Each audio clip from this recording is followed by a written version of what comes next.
আমি কিন্তু লাখ টাকা পুঁজি নিয়ে আমি কিন্তু আসি নাই, কিন্তু প্রতিটা মানুষের একটি স্বপ্ন যে আমরা একটা খামার করে সুখে থাকবো।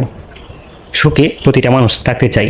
কেউ হয়তো মানে পারে না টাকার জন্য, আর কেউ হয়তো শুরু করে কিন্তু মাঝপথে আপনি শুরু করবেন না।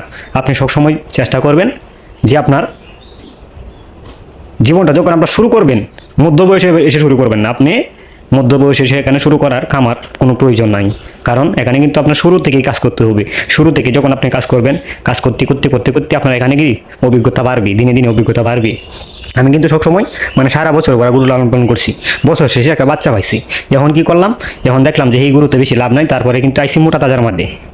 মোটা তাজার মধ্যে আমরা আসার কারণ হচ্ছে আমরা মোটা তাজা যদি আমরা 3 মাস পরে পরে বিক্রি করি, এখান থেকে 5,000 বা 10,000 টাকা প্রফিট হয় একটা গরু থেকে। ঠিক আছে, পাশাপাশি অন্য কৃষিকাজ আমরা করতে পারি এবং কি পাশাপাশি যে কোনো ছোটোখাটো ব্যবসা করুন যা। এর জন্য কিন্তু এই পারিবারিকভাবে আমরা কিন্তু এই খামারটি করেছিলাম।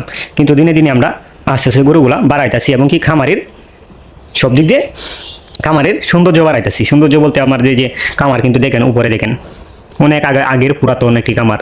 সেই খামার ঘরটি আমরা দিনে দিনে কিন্তু রিফারিং করতেছি। রিফারিং করে এখানে কিন্তু ছিল মাটির উপরে এখন ফ্লোর, এখন করছি দেখেন গরুর পাত্র। এইভাবে কিন্তু খামারটি হয়েছে। একদিনে কিন্তু লাভ দিয়ে কিন্তু ভাই এখানে উপরে ওঠার কোনো অপশন নাই। আপনার কাছে টাকা আছে 10 লাখ 20 লাখ, তখন কিন্তু আপনি করতে পারবেন।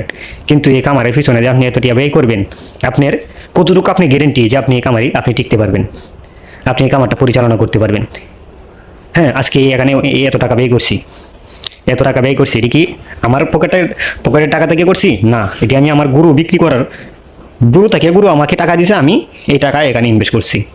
হ্যাঁ, এভাবে কিন্তু ইনভেস্ট করাটা হয়েছে। আর আপনি যে মনে করেন যে আছে 20 লাখ টাকা, 2 লাখ টাকা দিয়ে সেট করে নিলেন, 5 লাখ টাকা দিয়ে সেট করে নিলেন, আর বাকি দিয়ে গরু কিনলেন, কিন্তু সেই টাকাটা তুলতে আপনার কিন্তু এনে বহুটা সময় লাগবে। তাই ছোটো পরিসরে একটু শুরু করেন, শুরু করে দিনে দিনে আস্তে আস্তে বাড়ান, আস্তে আস্তে বাড়ান।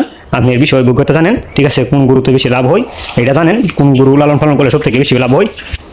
2 টাকা লাভের আশায় কিন্তু আমরা সবাই কিন্তু কামার করি, সেই কামারে কিন্তু আমরা লসের জন্য কোনো সময় আসি না।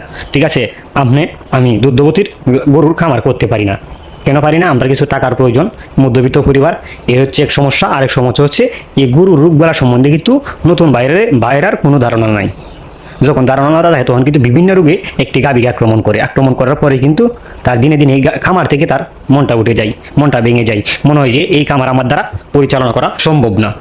এভাবে কিন্তু আমরা প্রতিটা খামারি ভাই ভেঙে পড়ি ভাই। এখানে কিন্তু ভেঙে পড়ার রাস্তা না, একবার ভেঙে পড়বেন আর একবার উঠে দাঁড়াতে হবে। খামার জগৎটা হচ্ছে এই জায়গা, একটা গরুতে লস করবেন আর একটা গরুতে লাভ হইব। সব গরুতে যে আপনার লাভ হবে এরকম কোনো কথা না, এক গরুতে লস খাবেন আর গরুতে লাভ করবেন। এইভাবে কিন্তু আস্তে আস্তে আপনার খামারে পরিচালনা করতে হবে। আর সব গরু যে আপনাকে লাভ দিয়ে যাবে এরকম কোনো কথা না।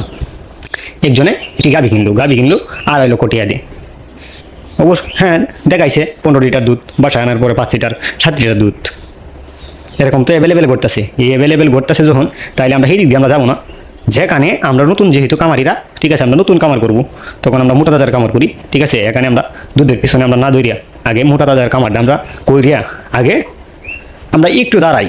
হ্যাঁ, একটু সোজা হয়ে দাঁড়ানোর পরে আস্তে আস্তে সব কিছু গুছায়া তারপরে আপনি ডেরি কামারে আসবেন। কারণ এই জগৎটা কিন্তু তখন আপনি বুঝতে পারবেন, তখন যখন আপনি পরিশ্রম করবেন, শরীরের ঘাম জড়াবেন, তখন কিন্তু এখান থেকেই কিন্তু আপনার একটা অভিজ্ঞতা পাইবেন যে কোনটার পিছনে কোনটা কী করলে ভালো হইব, কোনটার পিছনে টিহাবাই করলে ভালো হইব, সেই বিষয়টা কিন্তু আপনি তখন জানতে পারবেন। কারণ এই কামার না করার আগে কিন্তু বুঝতেছিলাম না যে এখানে কী কী পরিচর্যা আছে। কামার করছি তারপরে কিন্তু আমরা বুঝতে পারছি এই জায়গায় যে কত কিছু করতে হয়। একটি গরুকে খাবার দিতে গেলে আমাদের ঘাস কাটার মেশিন লাগে, ঘাসের জমি লাগে, ঠিক আছে, অনেক কিছু এখানে লাগে একটি গরুর খাবার তৈরি জোগাড় করতে গিয়া। ঠিক আছে, গরুর খাবারটা তার সামনে পৌঁছাইতে গেলে আমাদের অনেক কিছু করতে হয় এখানে। হ্যাঁ, গরু রাখতে গেলে আমাদেরকে শেড করতে হয় হাই কোয়ালিটির। ভাই হাই কোয়ালিটির নয়, আপনি হাই কোয়ালিটির শেডে যাইবেন না, চোরমুক্ত একটা শেড করুন। আমার কথাবার্তায় ভুলবাদ্য হতে পারে, কারণ আমার কথাবার্তায় যদি ভুলবাদ্য হবে আমরা কমা দৃষ্টিতে রাখবেন। এই বলে আমার ভিডিও শেষ করলাম। আসসালামু আলাইকুম।